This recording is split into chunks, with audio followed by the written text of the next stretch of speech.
여러분 과거에 북한 주민들이 김일성이나 김정일이나 김정은을 찬양하는 모습을 보셨나요? 안 보셨나요? 보셨죠? 어떻게 찬양하던가요? 정말 마음과 정성과 또는 최선을 다해서 찬양하는 걸 봤어요. 인간에게 하는데도. 여러분 하나님께 그렇게 찬양하시나요? 우리가 찬양이라고 할 때 찬송가 펼쳐놓고 찬양하는 게 찬양인가요? 여러분 그렇게 찬양한다고 생각하면 그건 오산이에요. 찬양은 북한 주민들이 자기의 수령에게 하는 것처럼 정도는 해야 이게 찬양이 되는 거예요. 그러니까 모든 것을 잘 표현해서 자기 수령에게 드리는 거예요. 꽃도 드리고 마음도 드리고 뭐 자기가 할 수 있는 재능도 드리고 하면서 찬양하는 거지. 찬양은 위대한 수령님 찬양합니다라고 찬양하는 게 아니에요. 그래놓고 딴짓하고 있으면 그건 찬양 아니라는 거죠. 그냥 총살이죠. 그랬을 때 그 사람들은 뭘 얻는다고 생각해요? 자기가 먹고 사는 삼시세끼, 집, 의복, 그 다음에 평화롭게 살 수 있는 그 통치, 이런 영화를 얻는다고 생각해요. 그 모든 은혜가 다 누구에게 온다고 생각하냐면 수령으로부터 온다고 생각하기 때문에 그를 찬양하는 거예요. 근데 우리는 대통령에게 그렇게 찬양하십니까? 안 하죠. 우리는 안 하죠. 왜 그러냐면 인간은 찬양받을 존재가 아니라고 하는 의식이 우리 가운데 존재하기 때문에 그렇고, 김일성의 주체사상은 성경을 토대로 해서 만들어서 본인을 신격화했기 때문에 그러는 거예요. 그래서 본인이 하나님이 돼버린 거기 때문에 그렇다는 겁니다. 한 주간을 돌아보면서 여러분은 얼마나 하나님께 찬양을 하셨습니까? 북한 주민들도 자기 수령에게는 그렇게 찬양을 하는데, 여러분을 지으시고 또 지금까지 이끌어 가시는 하나님 앞에 여러분은 얼마나 찬양하고 사시냐라고 하는 거예요. 우리나라에는 여러분 경찰, 군인, 소방대원들이 존경받습니까? 안 받습니까? 받긴 받는데 좀 덜 받는 것 같아요. 이유는 뭐냐면 경찰이나 소방대원들, 군인은 이제 전쟁이 안 일어났기 때문에 좀 덜 하는데, 경찰이나 소방대원들에게 딸을 준대요, 안 준대요? 딸을 안 준대요. 왜 안 준대요? 존경받으면 줘야 되잖아요. 존경받으면 줘야 되는데 안 줘요. 왜 그러냐면 생명의 위협이 늘 도사리에 있기 때문에 그래요. 근데 외국에서는 경찰이나 군인이나 소방대원들이 영웅 대접을 받습니다. 그래서 그들을 히어로라고 얘기합니다. 그 이유는 나 대신에 목숨을 걸고 그 위험함을 대신해 줬기 때문에 그래요.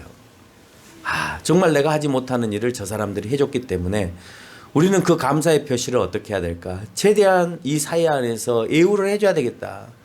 그래서 그 사람들이 퇴직을 하면 또 다른 직장들을 보장을 해주고, 은퇴를 하면 또 다른 직장들을 연결을 해주고, 공부를 하고 싶다면 무료로 해줍니다. 소방대원들이 며칠 전에 광주 화정동에 아이파크 붕괴 사건이 있을 때 붕괴의 위험이 있다라고 하는 이유 때문에 그 조난자들을 구하러 들어갔어요? 안 들어갔어요? 안 들어갔습니다. 왜 안 들어갔느냐? 구할 수도 없을 뿐만 아니라 소방대원 자체도 위험하기 때문에 들어갈 수가 없는 것이죠. 그래서 이제 조사를 하고 붕괴 위험이 없다라고 판정을 내린 다음에 이제 들어갔습니다.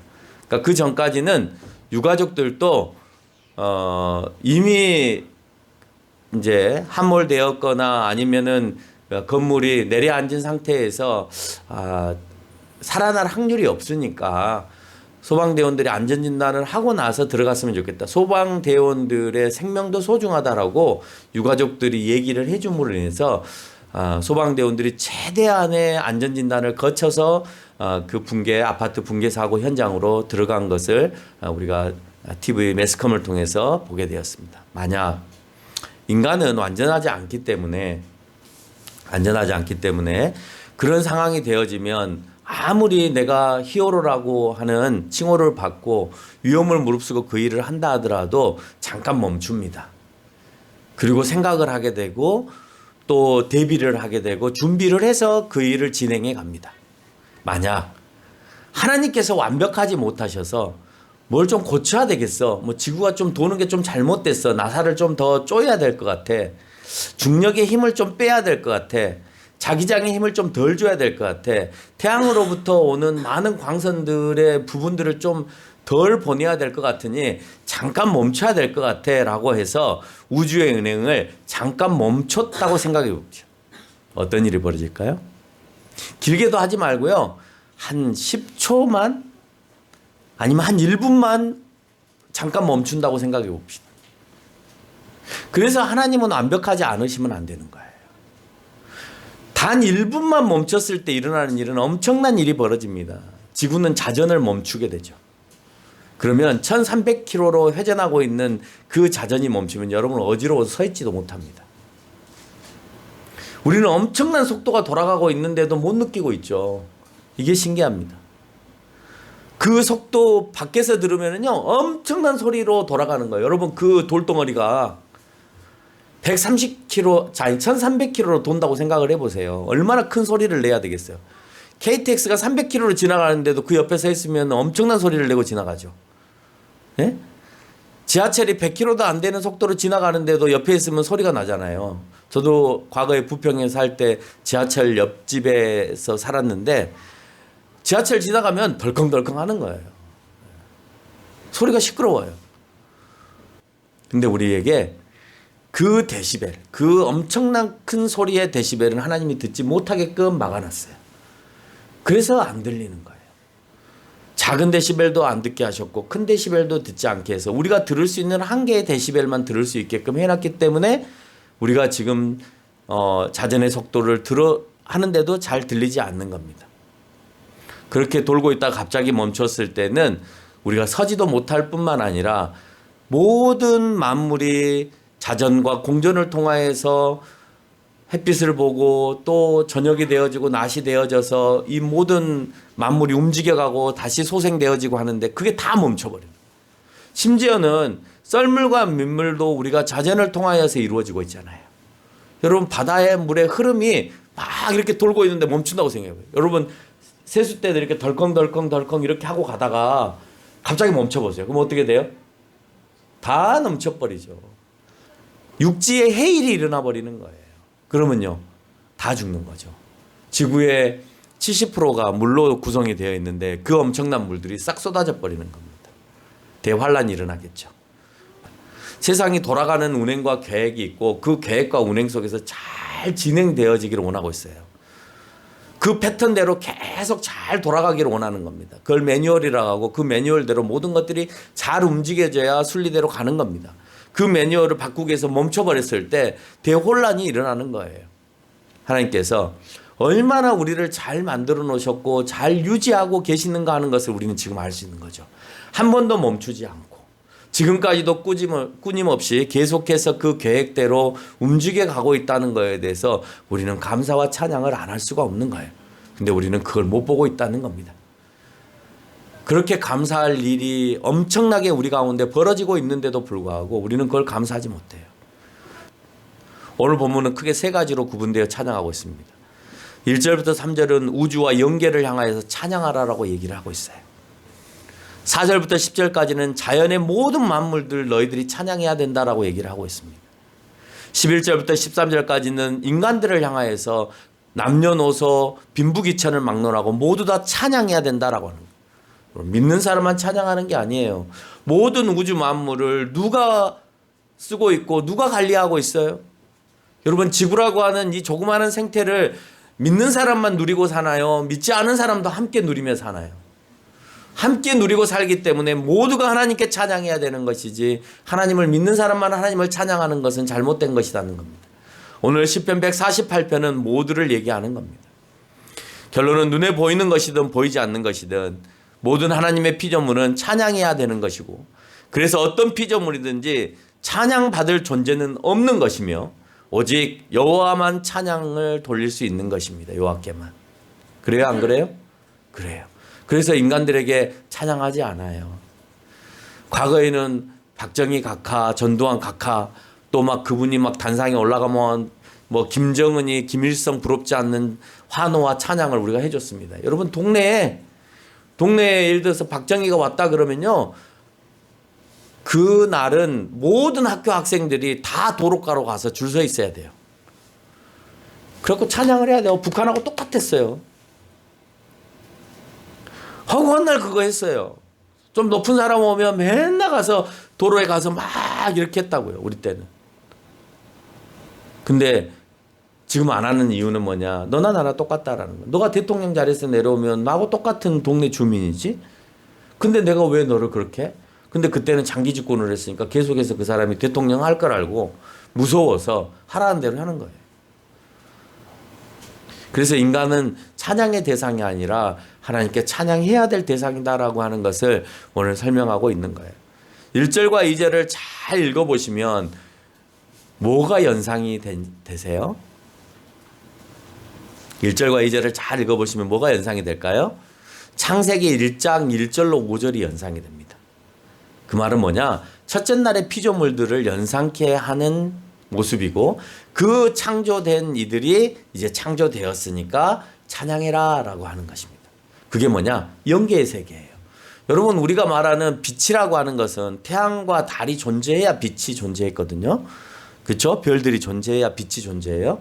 근데 첫째 날과 첫째 날에 있어서의 빛은 그런 빛이 아니었어요. 왜냐? 넷째 날에 와서야 별과 달과 해가 만들어지거든요. 그러면 첫째 날의 빛은 우리가 말하는 별에 의해서 발생되어지는 빛이 아니라 뭔가 보이지 않는 영적 세계의 빛을 의미한다라고 하는 걸 알 수 있어요. 또 그것을 뒷받침해 주는 이유가 뭐냐면 우리가 천사나 사탄이 있다는 걸 알고 있지만 그 존재에 대한 창조를 성경은 오늘 창세기 1장에서 설명하지 않고 있더라라고 하는 것을 볼 때 첫째 날에 창조되어지는 것은 영계 세계의 창조이구나라고 하는 것을 우리가 짐작해 볼 수 있다라고 하는 거예요. 그래서 그 영계의 세계마저도 하나님 앞에 하나님 앞에 찬양해야 된다라는 겁니다. 4절은 무엇을 연상하게 해요? 하늘의 하늘도 찬양하고 하늘 위의 물들도 찬양한다라는 말을 통해서 볼 때 창세기 1장 6절에 8절의 말씀을 보면서 둘째 날의 창조를 연상하게 하는 모습을 볼 수가 있는 거예요. 9절을 보시면 무엇을 연상하게 하느냐? 창세기 1장 9절로 12절의 말씀인 셋째 날의 피조물을 연상하게 합니다. 그래서 그것들로 인하여 찬양하게 하고 있는 것을 볼 수가 있고 10절은 해와 달과 별들과 모든 육지의 짐승들과 가축들과 새들을 찬양한다라고 되어 있어요. 3절과 10절의 말씀이 그렇습니다. 이거는 넷째 날에 창조된 피조물들이 하나님 앞에 찬양해야 된다라고 하는 것을 설명하고 있는 것입니다. 따라서 5절은 인간만 찬양하는 것이 아니라 창조된 모든 세계가 창세기에서 얘기하고 있는 그 모든 피조물들이 지금 너희가 창조되었음으로 인하여 하나님 앞에 찬양할 존재라는 것을 다시 한번 오늘 시편의 기자는 우리에게 확고하게 심어주고 있다라고 하는 겁니다. 그래서 148편은 여러분 읽어보시면 계속해서 모든, 다라는 단어를 반복해서 사용하고 있어요.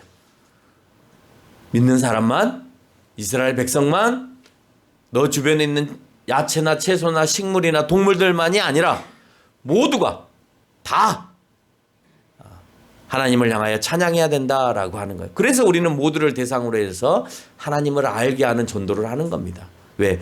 그렇게 성경에 기록되어 있고 그렇게 하라고 말씀하고 있기 때문에 수천 년간 내려온 말씀 가운데 우리에게 전달되었고 그 전달된 말씀을 그대로 우리는 가르쳐야 될 또는 전달해야 될 의무가 있기 때문에 그게 우리가 하나님 앞에 찬양하는 모습이기에 우리가 그렇게 살아간다라고 하는 것입니다. 따라서 하나님께 찬양을 드려야 될 존재는 믿는 크리스찬이 아니라 모두라고 하는 사실입니다.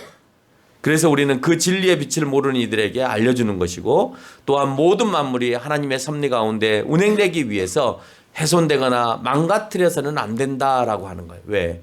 인간들에게는 원래 하나님을 인식하지 못하는 사람들에게 인식시키기 위해서 우리가 복음을 전하는 것이지만 다른 우주 만물은 그러면 어떻게 해야 되느냐? 훼손하지 말아야 해요. 그래야 하나님의 뜻대로 운행이 되어지는 거예요. 근데 우리가 자꾸 그것을 훼손시키고 망가뜨리고 보호하지 않으면 그러면 그것들이 순리대로 돌아가지 않기 때문에 결국 하나님을 찬양하지 않는 겁니다.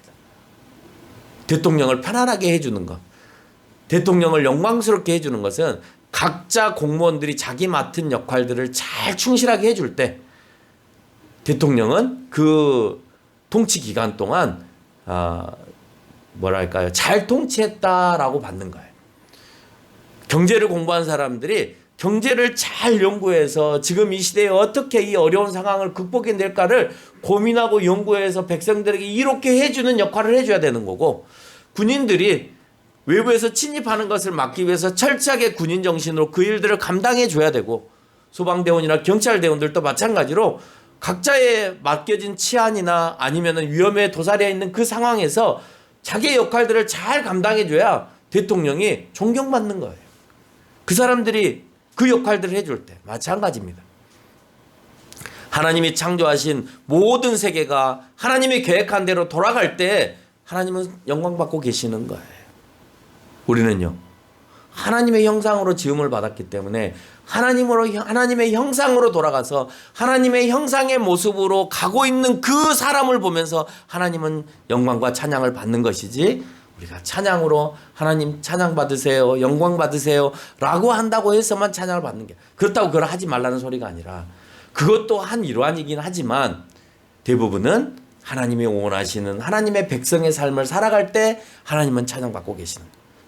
네. 여러분이 생각하는 것처럼 영광은 다른 데 있다라고 생각할지 몰라요. 아니에요. 영광은요, 자기의 역할을 잘 감당해 줄 때, 남편이 남편의 역할을 잘 감당해 주면 부인은 그보다 더 행복하고 더 축복된 삶이 없어요. 부인이 부인의 역할을 잘 해줄 때 남편은 그것만큼 더 흐뭇하고 감사한 일이 없어요. 자녀가 자녀들의 역할들을 잘 감당해 줄 때 부모는 그것보다 더 만족스러운 게 없어요. 돈을 많이 벌어다 주는 거요? 아니에요. 그 나이 때에 정말 자기가 해야 될 공부를 충분히 잘 수행하고 주변에 있는 모든 친구들과 원만한 관계를 유지하며 살아갈 때 부모는 그것만으로도 기쁘고 즐거운 거예요. 우리가 찬양을 드린다라고 하는 것은 하나님이 기뻐 받으시는 것을 얘기하는 거잖아요. 그렇죠? 기쁘게 해드리는 거예요. 그럼 뭘로 기쁘게 해드릴 거냐? 찬양하는 것도, 진짜 입으로 찬양하는 것도 좋지만 아까 말하는 것처럼 하나님께서 원하시는 대로 우리가 살아가 주는 것이 오늘 하나님께서 기뻐하시는 일이다라고 하는 겁니다. 그렇게 믿으십니까? 예. 그래서 다른 영계의 세계와 우주 만물과 생명체들은 어떻게 하는 것이 찬양하는 것이냐라는 거예요. 영계는 어떻게 찬양하고 모든 우주 만물은 어떻게 찬양하느냐. 그것은 하나님께서 지금까지 한시도 쉬지 않고 세상이 운행된 것처럼 피조물 역시 각각의 역할을 하나님께서 의도하시는 그 질서와 계획대로 변함없이 작동하는 것이에요. 그래서 우리는 자연도 함부로 훼손해서는 안 되는 거고, 그 어떤 것도 함부로 대해서는 안 된다라고 하는 것을 우리가 다스린다라고 할 때, 그 모든 만물을 우리에게 다스려라라고 할 때 그 다스리는 게 훼손하고 내 마음대로 하라는 소리가 아니에요. 정복하라고 할 때 마음대로 하라는 소리가 아니라 그것들이 잘 움직일 수 있도록, 걔네들이 잘 살아갈 수 있도록 우리가 그 문들을 자연스럽게 열어주는 거예요. 그러니까 지금 우리가 후회하잖아요. 동물들의 영역들이 있는데 인간들이 자꾸 자연을 훼손해서 동물들이 살아가는 그 공간들을 제약하고 그 범주가 적어짐으로 인해서 동물들을 자꾸 민간인들에게 침입해 내려오잖아요. 그러면 민간인들은 손해를 보니까, 사람들은 손해를 보니까 그 동물들을 잡고 죽이고 하는 일이 벌어지죠. 그러면 그게 끝나야 되는데 그렇게 잡고 죽이다 보니 먹이 사슬이 끊겨져서 또 다른 놈들이 이제 의기양양 득세해서 또 다른 문제를 발생하게 되어지는 일을 맞이하게 된다라고 하는 겁니다. 여러분, 중세시대 때 전염병이 돌 때요, 전염병이 돈 특별한 이유 중에 하나가 고양이 사냥을 했답니다. 왜 고양이 사냥을 했냐면, 고양이 안에 잘못된 영이 들어있다라고 그렇게 소문을 내놓은 거예요. 악령이 들어있다, 귀신이 들어있다, 고양이에게. 그래서 고양이를 이제 잡아 죽이는 잘못된 소문을 퍼뜨린 겁니다. 그래서 고양이들이 대학살을 해서 특히 검정 고양이가 그렇게 학살의 대상이 됐다 그래요. 그러다 보니 먹이 사슬이 끊겨졌습니다. 그럼 뭐가 이제 많이 발생할까요? 뭐가 많이 살아날까요? 쥐들이 많이 발생을 하죠. 그래서 쥐들로 인해서 전염병들이 그 흑사병이 돌아서 그 쥐들이 가지고 다니는 그 전염병들을 인간들에게 옮겨가면서 뭐 몇천만이 되는 그 인구가 중세 사회 가운데 퍼져나가게 되었다. 그래서 인간의 잘못된 생각 하나가 엄청난 일을 발생하였다라고 얘기하는데, 물론 고양이가 쥐를 잡아먹고 만약에 패스트라고 하는 전염병을 갖고 와도 문제이긴 해요. 문제이긴 하죠. 고양이가 옮길 수도 있으니까. 그렇지만 많은 고양이가 옮기는 것과 많은 쥐가 옮기는 것과 소수의 고양이가 옮기는 것은 분명히 다르겠죠. 전염의 속도가 달라진다라고 하는 겁니다. 우리가 성경에서 말하는 동물들을 먹지 않고 우리에게 원하시는 가축들만 먹었어도 우리는 적어도 박쥐는 먹지 않았겠죠. 그러면 적어도 우리가 코로나로 인한 전염은 되어 있지 않았을 것입니다. 여러분 뭐 낙타도 마찬가지고 뭐 다른 동물들에게 기생되었던 것들을 우리가 먹잖아요. 우리가 뭐 조류독감도 마찬가지고 먹지 말아야 될 그런 조류들을 먹음으로 인해서 또는 그 친구들이 감염을 시킴으로 인해서 인간들에게도 들어온단 말이에요. 뭐 기러기를 잡아먹고 청동오리를 잡아먹고 뭐 그렇게 해서 그게 인간들에게 들어오고 그게 또 몸 안에서 숙주로 자라나면서 전염성을 일으키게 되어지는 문제를 발생하게 됩니다. 여러분 자연을 훼손했을 때 일어나는 어느 바이러스 학자가 얘기하는 겁니다. 바이러스도 살아야 되는 것이 자기가 존재해야 될 이유랍니다. 어떻게든지 살아야 되잖아요. 그래서 새로운 숙주를 찾기 위한 노력들을 굉장히 한다는 거예요. 근데 인간들은 그걸 모른다는 거예요. 왜 인간들은 인간들만 살려고 한다고 생각하는지 모른다는 거예요. 걔네들도 생명의 위협을 느끼면, 존재 자체의 위협을 느끼면 또 다른 것들로 변이가 되어져서 계속해서 발전한다는 거예요. 우리가 백신을 만들어 놓으면 그 바이러스가 죽지 않기 위해서 또 다른 변이들을 막 일으키는 거예요. 왜? 생존해야 되기 때문에 그렇습니다. 그래서 그 바이러스 학자가 하는 소리가 어떻게 보면 바이러스가 인간보다 똑똑하다라는 말을 해요. 인간은 수도 없이 많은 시간들을 걸려서 이 바이러스를 퇴치하는 백신을 만들어내고 약을 만들어내지만 바이러스는 순식간에 변이를 일으켜버린다는 거예요. 우리가 지금 오미크론까지 왔잖아요. 그렇죠? 오메가까지 와야 세상에 종말이 온다고 제가 말씀드렸죠. 아직 오메가 오지 않고 오미크론으로 끝나서 아마 세상에 종말이 안 오는 것 같습니다. 그만큼 우리가 자연을 훼손했을 때 일어나는 현상이라는 거예요. 여러분 자연이 자연답게 돌아갈 수 있도록 훼손하지 마시고 될 수 있으면 아무렇게나 써서 버리거나 낭비하는 일들도 우리가 좀 더 줄여야 해요. 비닐봉지 사용, 플라스틱 사용, 옷도 뭐 많이 사가지고 막 많이 버리고 하는 행위들도 우리가 좀 삼가해야 되고요. 그런 문제들이 결국 우리가 우리 안에서 실천할 수 있는 요소들입니다. 우리가 이기적인 마음을 가지면 어떤 사람들은 뭐 지네들이 마음대로 이쁜 옷 입고 뭐 좋은 거 쓰면서 그렇게 하는데 우리는 굳이 자연을 보호하기 위해서 구질구질하게 있는 것 아껴가면서 쓰느냐라고 하지만 아니요. 우리는 하나님의 순리대로 살아가기 때문에 될 수 있으면 아끼면서 그 사람들 본받지 말고 버리지 말고 그렇게 사용하는 것이 맞다라고 하는 겁니다. 그럼 나는 하나님께서 창조하신 대로 살아가고 있습니까? 라고 여러분에게 물어봐야 돼요. 자문자답을 해봐야 됩니다. 하나님께서 의도하신 대로 살아가고 있냐라는 것이에요. 하나님을 늘 의식하고 창조이심을 인정하면서 예배하고 찬양하고 하나님의 형상으로 살아가고 변질되지 않으려고 그렇게 내가 살아가는 것, 그 자체가 하나님을 찬양하는 것이다 라고 하는 것입니다. 6절에서 하나님께서 창조하시는 것은 하나님께서 폐하기 전까지 영원하다라고 표현하고 있습니다. 다른 말로 하면 하나님께서 폐하시면 그 모든 것은 지금 당장 소멸되어 버린다는 거예요. 여러분 하나님 1분만 멈출게 라고 하는 순간 우리는 끝나는 겁니다. 특별히 하나님께서 파괴하지 않으셔도 운행을 멈추기만 하면 우리는 종말을 맞이하게 됩니다. 그리고 우리는 그 종말을 잠깐 멈추는 그 종말을 죽음으로 잠시 잠깐 체험하고 경험하게 되어집니다. 그러나 우리가 그 죽음이 있다 한다 하더라도 영혼으로 연결하시겠다고 하는 하나님의 그 말씀, 우리가 죽은 것으로 끝나는 것이 아니라 죽음에서 다시 살아남에 대한 그 영혼의 죽음으로 연결하시기 위해서 오늘 우리가 하나님을 믿고 있다라고 하는 거예요. 끝나지 않았다라는 거죠. 믿지 않은 사람은 죽음으로써 세상의 모든 게 끝나니까 우리가 죽기 전에 잘 먹고 잘 살면 되고 내가 가지고 있는 건 누리면서 살면 돼라고 생각할지 모르겠지만 우리는 아니야. 우리는 이 연결이 되어 있어. 우리는 다시 순환이 되어 있어. 이 땅에서 죽고 다시 하나님의 나라로 연결되어 있어. 그러니까 내가 믿음으로 인해서 내가 하나님의 나라에 가야 해. 그러니까 내가 하나님이 원하시는 삶을 살아서 그 하나님이 원하는 그 삶을 통하여서 하나님의 나라로 가는 것이 우리가 마지막으로 가야 될 길이야라고 하는 것을 우리는 이미 받고 그렇기 때문에 그렇게 살아간다는 거예요. 연결이 되어 있지 않으면 우리가 그렇게 살 필요가 없죠. 우리가 가지고 있는 건 열심히 갖고 살고 노력해서 세상 사람들처럼 돈 많이 벌어서 내가 쓰고 싶은 대로 살고 누릴 거 누리면서 뭐 재밌게 살지 뭐 하려고 이렇게 살아요.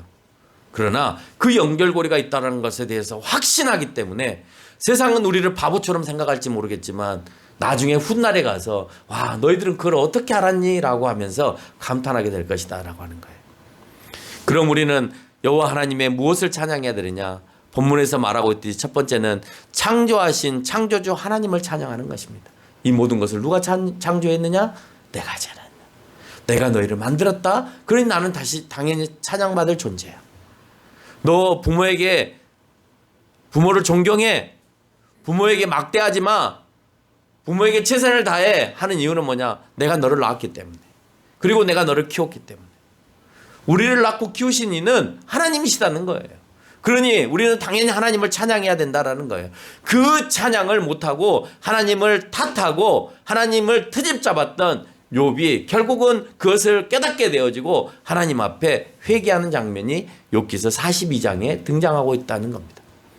욥기 42장 2절로 5절의 말씀에 보면 이렇습니다.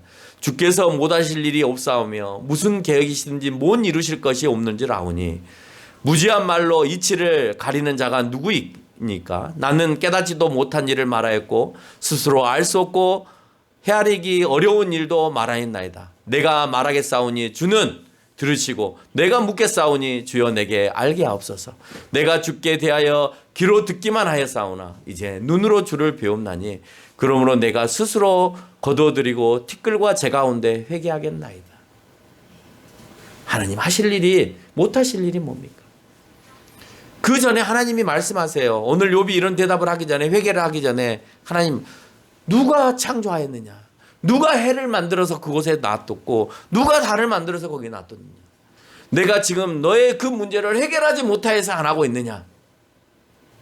왜 너는 지금 나를 원망하고 트집 잡고 그렇게 하고 있느냐라고 하는 걸 얘기하는 거예요. 네가 나를 믿는다며. 네가 나를 하나님으로 인정한다며. 그런데 왜?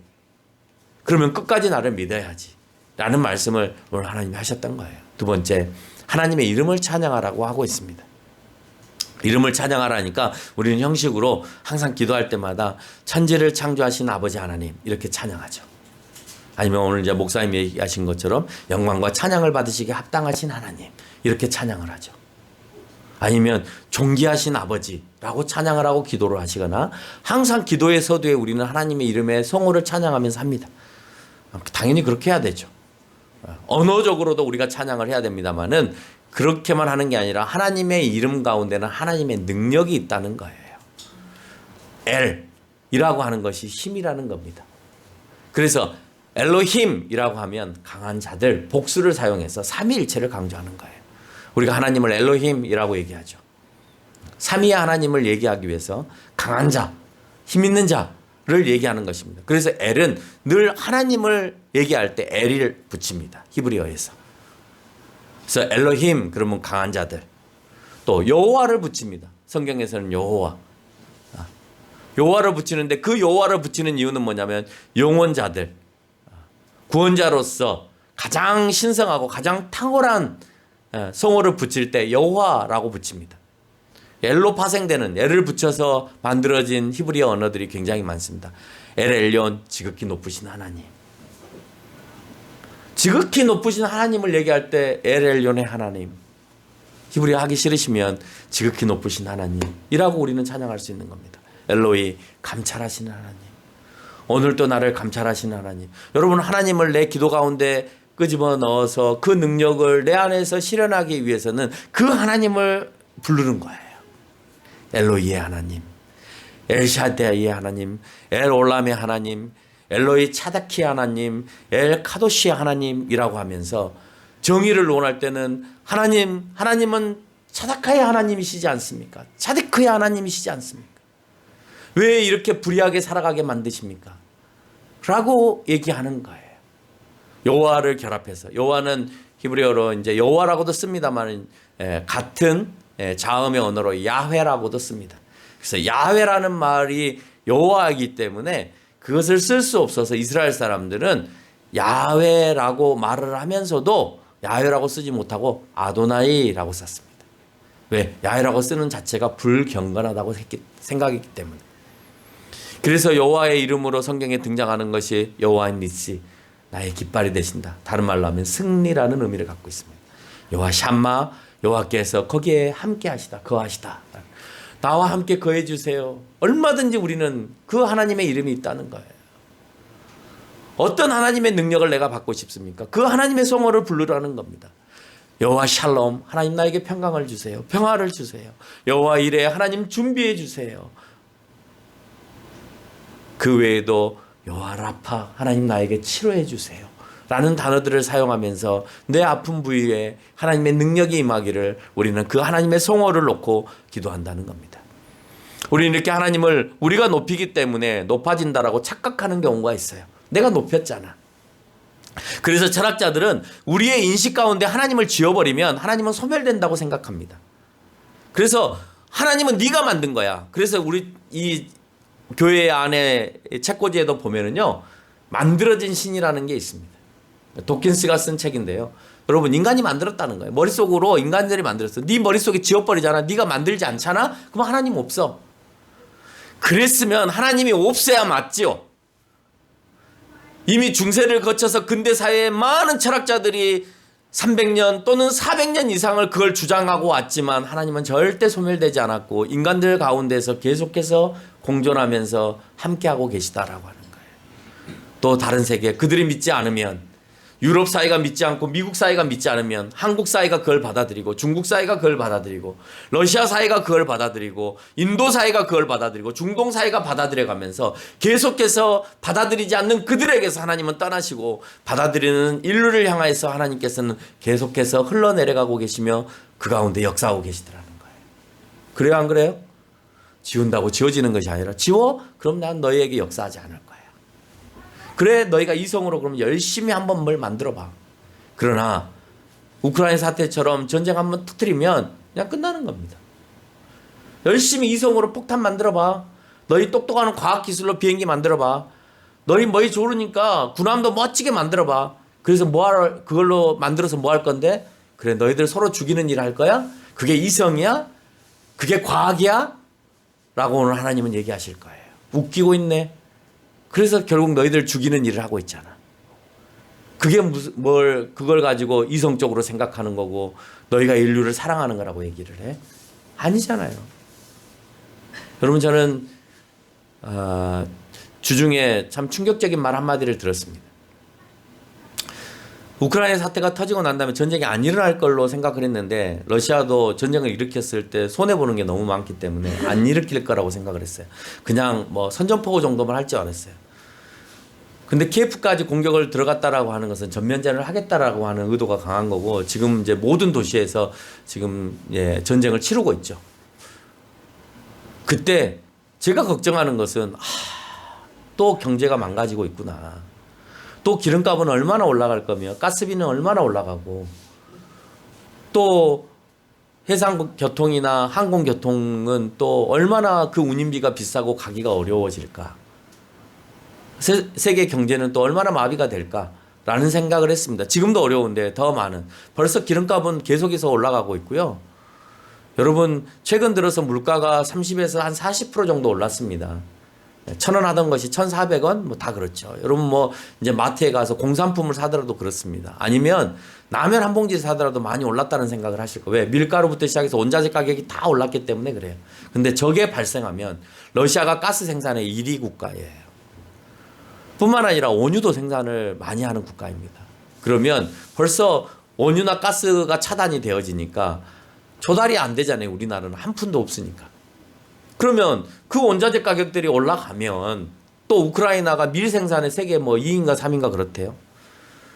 그러면 밀가루 가격 또 올라갈 거고 대부분의 우리가 먹는 것들은 밀가루로 만드는데 다 올라갈 거 아닙니까? 그걸 생각하고 있는데 우리 와이프가 좀 많이 똑똑해진 것 같아요. 저한테 그러는 겁니다. 제가 굉장히 충격을 받았어요. 저 아이들은 어떻게 해요? 이 말을 하는 거예요. 저 아이들. 왜 나는 그걸 못 봤을까?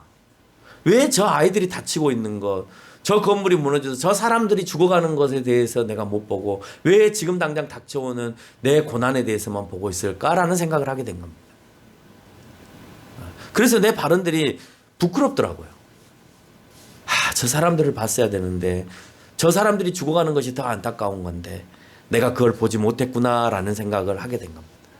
여러분, 인식을 한다고 해서 우리가 좋은 세상을 만들어간다고 생각하지만 또 머릿속에 하나님을 지워버린다고 해서 하나님이 지워지는 것처럼 느껴질지 모르겠지만 그렇지 않다라고 하는 것은 세상의 시간들이 흘러오면서 우리는 지금까지 인식하고 있고, 설사 우리가 믿고 있는 하나님이 아니다 할지라도 많은 무속 종교나 다른 종교들도 자기네들이 믿고 있는 신이나 귀신들에 대해서 절대 지워버리지 못하고 있는 것들이 그 영적 세계가 존재하고 있다는 것을 인간들은 지워버릴 수 없기 때문에 그렇다라고 하는 겁니다. 그 높으신 하나님을 높일 때 어떻게 되느냐? 14절에 보니까 하나님께 영광과 찬양을 돌리는 백성들에게 뿔을 높이신다라고 했어요.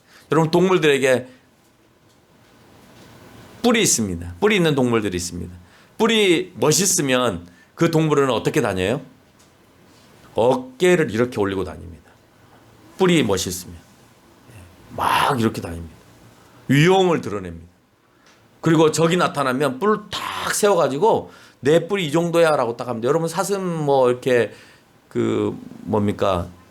사슴 말고 또 뭐 있죠? 저기 술록 이런 애들.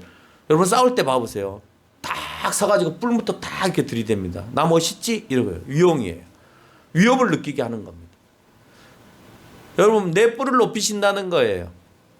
내 위용을 높여주신다는 겁니다. 나를 영화롭게 하신다는 거예요. 나를 자랑하신다는 거예요. 나에게 힘을 주신다는 거예요.